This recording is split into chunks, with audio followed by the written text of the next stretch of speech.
Look, I'm just gonna say it in case you ain't heard it, but the price of pussy has skyrocketed. Okay, unattainable, if you will, more like unaffordable and unattainable. Because let's be honest, the risk of pregnancy is too damn it's like, beforehand we was all like, yeah, okay, if I get pregnant by somebody I don't want to deal with, yeetus fetus. But that's not the world we live in now. So you honestly think we finna sit here and deal with mediocre ass performances and probably going to jail for some dick that's not even good? No, I'm not.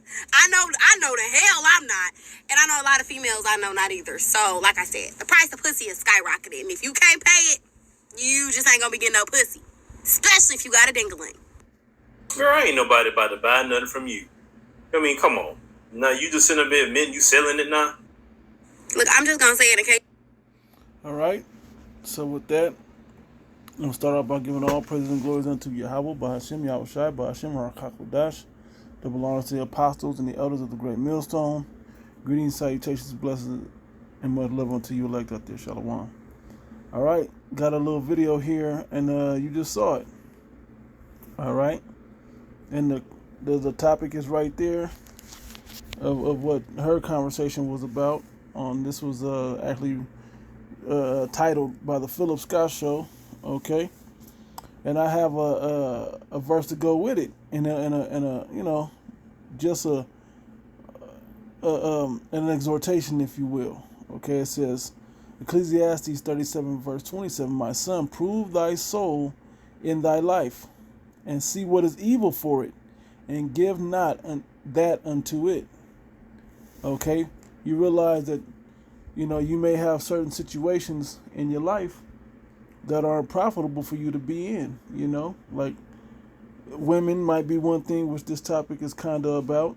The next one might be money, gambling or whatever, you just whatever that is, whatever it is in your life that you realize, I really shouldn't be involved in that.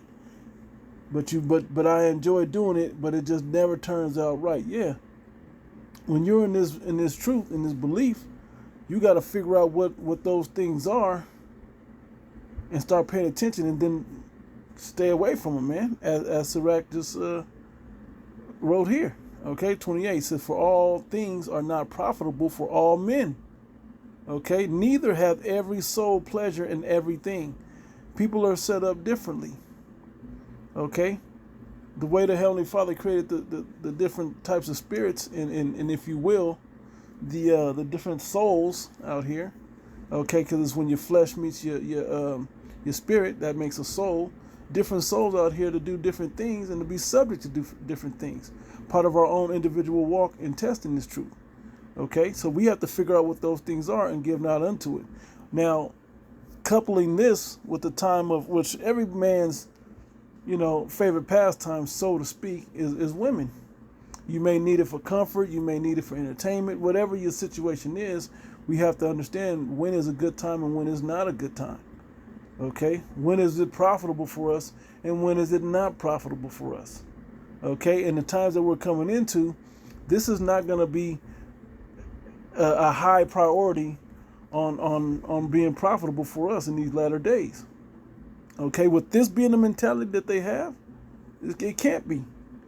Okay, so let me pull a movie clip. All right, it's actually from the movie, but you know how this, you can't really play it, so I'll just talk about it. It says, The Matrix, what the woman in the red dress really means. In The Matrix, Neo, and we can see what that scene was when Morpheus was with Neo walking through the Matrix, or what he believed was the Matrix, and he was watching all the people bumping him and all of this and stuff. Then all of a sudden he was listening to everything that Morpheus was saying, and then boom, the woman in the dress walks by, and he couldn't break he broke his concentration. Okay, woman in the red dress comes by and breaks his concentration, and then he said, "Were you listening to me, Neo, or were you watching the woman in the red dress?" He said, "Look again." He looked back at the woman in the red dress, and she was now an agent, which was like the deadliest thing. If you haven't seen the movie, great spiritual movie. If you can, could start through the Spirit, put the pieces together. All right. It said the Matrix Neo is distracted from his introduction to the world of simulation by a woman in a red dress. Here's what the character represents. All right, we saw that there, right? It says, what does the woman in the red dress really mean in the Wachowskis' 1999 sci-fi classic, The Matrix, loosely based on John Baudrillard, I don't know, 1981 philosophical treatise, Simulacra and Simulation. I'm sorry, I don't know how to pronounce that, which dwells on the nature of the real and hyperial.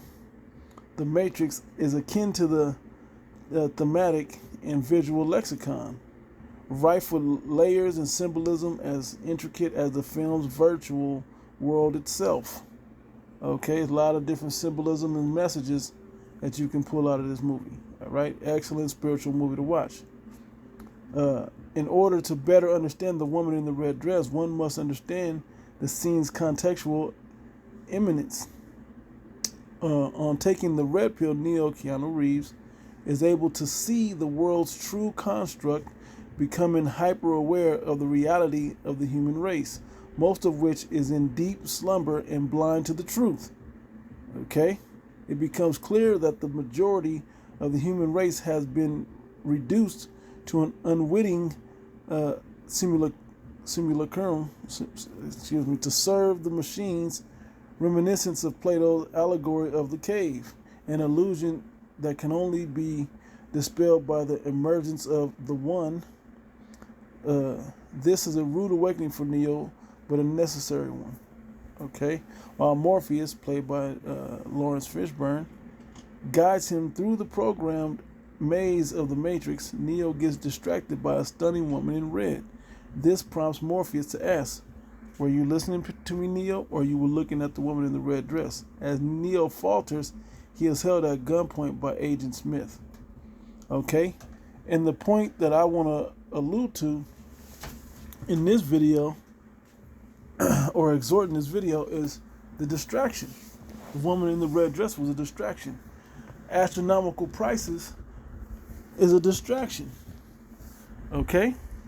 A chick talking about astronomical prices is a distraction. Okay? Being able to, I'm not going to go into all of that, but being able to keep your concentration, basically staying in the Spirit, in the Holy Spirit, will keep you focused on the task at hand. That's why we must keep our eyes single. All right? So let me get some precepts.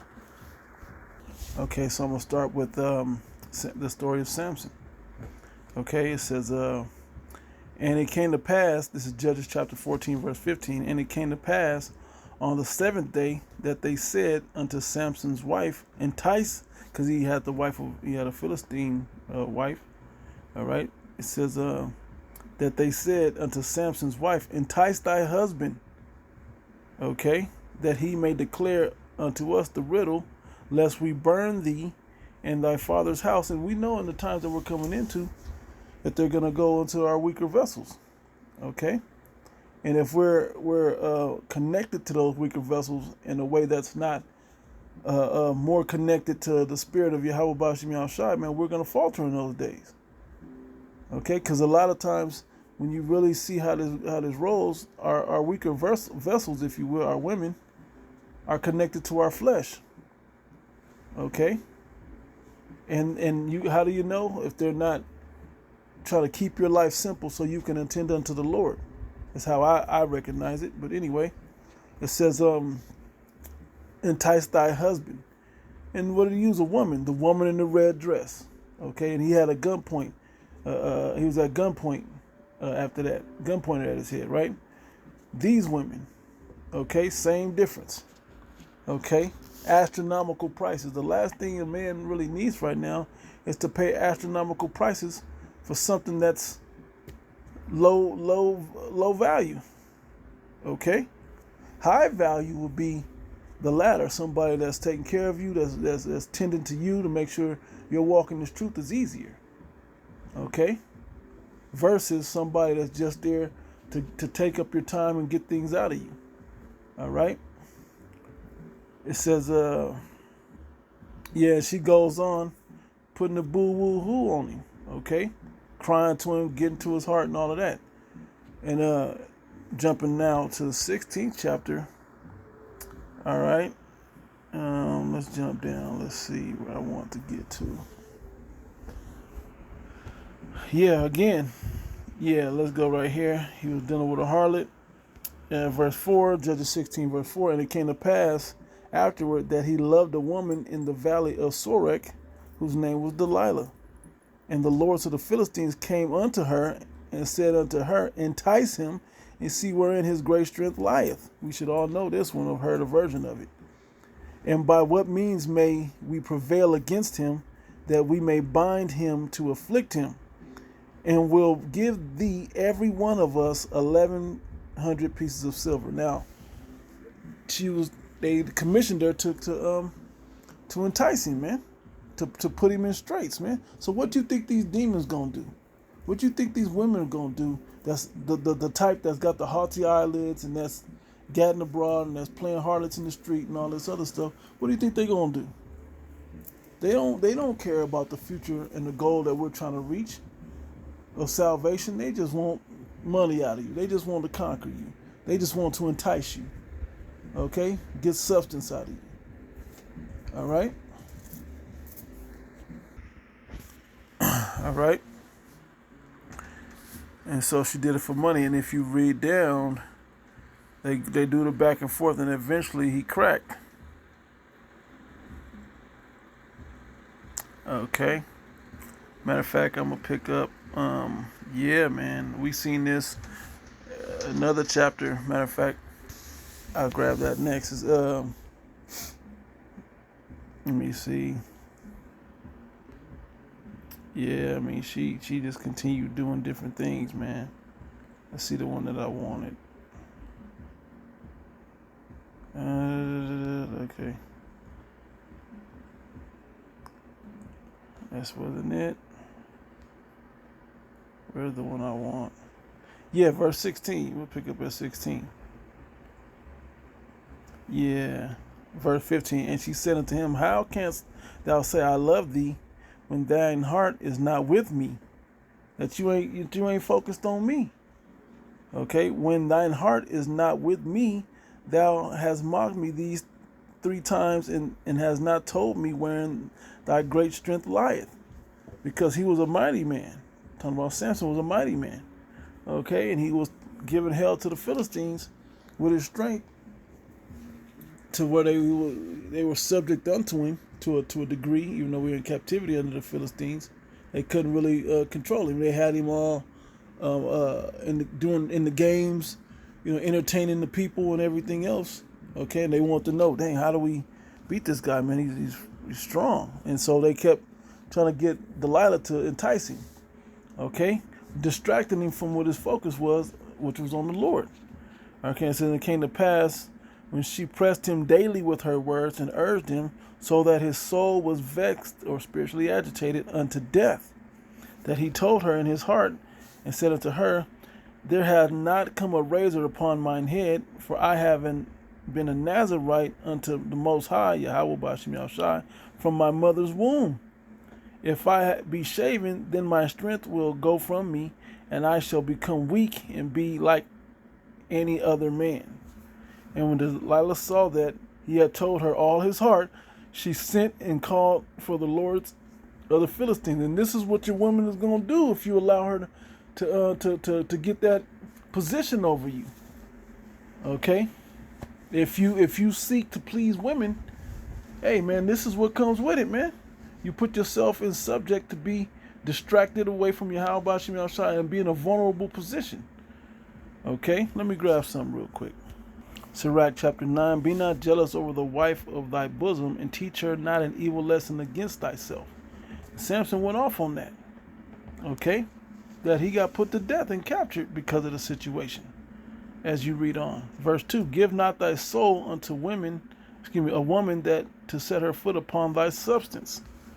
Okay, give her the opportunity to take what's precious to you, your substance, your faith away for us in these times. Okay? Meet not with an harlot, lest thou fall into her snares. Use not much the company of a woman that is a singer, lest thou be taken with her attempts. Gaze not on a maid, that thou fall not by those things that are precious in her. Okay, that she got you moving to her agenda. Give not thy soul unto harlots, lest thou lose thine inheritance. Okay? And what's our inheritance in these times, man? The kingdom of heaven and salvation. We really can't leave the kingdom of heaven, but the way we get there, man, we can lose salvation. And that's, you lose a lot being in this truth and falling out and not getting salvation, man. You take it's a clear step down. Okay? All right, and that was the point on that. Another something real quick. Okay, 1 Esdras chapter 4 said, yea, and if a man have gathered together gold and silver or any other goodly thing, and what are we gaining? This wisdom, man, which is our real substance, which is like gold and silver, is precious unto us. All right? It says, or any other goodly thing, do they not love a woman which is comely in favor and beauty? And letting all those things go, do they not gape and even with open mouth fix their eyes fast on her?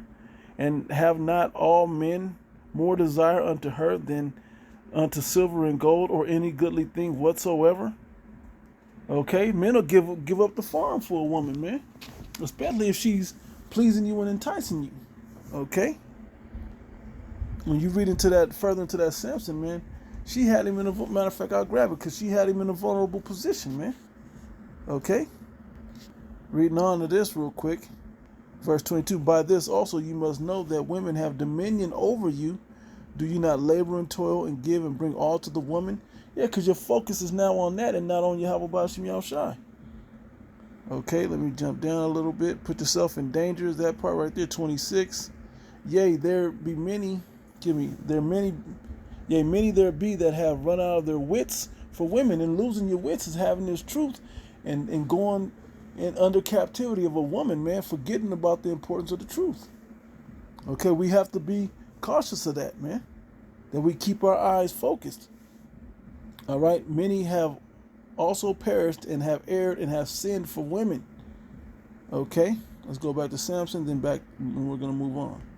Verse 19, Judges chapter 16, verse 19, and she made him sleep upon her knees, meaning he laid down in her lap. And she called for a man, and he caused him to shave off the 7 locks of his head. And she began to afflict him, and his strength went from him. Okay, so she put him into a vulnerable position, man. Okay? She put him into a vulnerable position, man. These are distractions that can put us into a vulnerable position. Now, if this is your wife, we still have to hold it in regard of, hey, we can't give all our time and energy onto that, but at the same time, you know, there has to be a balance to it. But the focus and the primary focus and the priority is on Yahweh Bashim Yahushai and earning salvation. All right, let's go to some other scripts. Colossians chapter 3, verse 5. Mortify therefore your members which are upon the earth. Okay, cut off the things in your life, man, that don't attend to salvation. Yeah, you may need your back rubbed and a meal cooked, and and some some exercise, if you will. Okay, those things are great, but keep it all in balance and in focus. It says fornication, uncleanness, inordinate affection, evil concupiscence, and covetousness, which is idolatry. Okay, for these things' sake, the wrath of the Most High cometh on the children of disobedience, man, because He gave us the rules of how to deal with all those things and in regard to do them. And in these last days, man, if we're not attentive to those things, you'll easily slip off into one of these, being distracted by the woman in the red dress. Got yourself out, and believe me, before this truth, man, quick testimony, I was out there, man. I was chasing women like that. Coming into this truth as a man, I was still committing foolery, okay? And as I grew in this truth, hey, you got to learn where your boundaries is at, man. Find out what is evil for thy life and give not unto it. So you got to find where that boundary of you as a man is at. Some men is if I overdrink. Some if I got, and I named some other things earlier, all right? From there, let's go to, 1 Corinthians 7:1. It says, now concerning the things whereof ye wrote unto me, it is good for a man not to touch a woman. Now, yeah, because he that have a woman get a possession, that's not the one I wanted, she'll have trouble in the flesh. Matter of fact, let me pull it. Just remember this in this chapter. It says, nevertheless, to avoid fornication, let every man have his own wife, and let every woman have her own husband. That you know what your duties and your role and your focus is, and you guys both have an understanding that your focus is on your Yahweh Shemi Shah. Even if theirs isn't on that, the other has a chance to keep your focus on it. And those other things that you need from your husband or your wife, hey man, you still can attend to those things. All right. Goes with that. Now let's jump down. See that, and it tells you, matter of fact, right here, this is important to know. You can't just cut it off with your woman. These, or your husband. You're supposed to keep that, because I'm talking about dealing with harlots and dealing with distractions.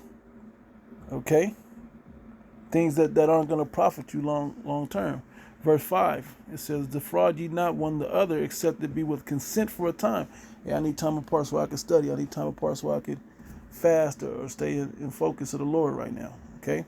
That you may give yourselves to fasting and prayer, and come together again, at an agreed time, that Satan tempt you not for your incontinency. Okay? Because if you don't attend to those things of your soul, in balance, and Satan will come and get you because you're growing so much spiritually. He gonna come and fuck with your flesh, man, to try to get you out, distract you and get you off your post. Okay, and our thing is about this being longevity, man. Okay, there's gonna come a time where nobody's gonna want to even, do the hanky panky or whatever. All right, but until that time, there has to be a balance, and it's better to attend to these things without the distraction, that the focus is still on Yahweh Shemi Shah. Now that takes each man to figure out with their woman how to balance that in their lives. Okay? But as a man, understand, your primary focus must be on Yahweh Shemi Shah. All right? It says, I speak this by permission, not by commandment. All right, so let's jump down further. It's a lot of good stuff in this chapter. Verse 20.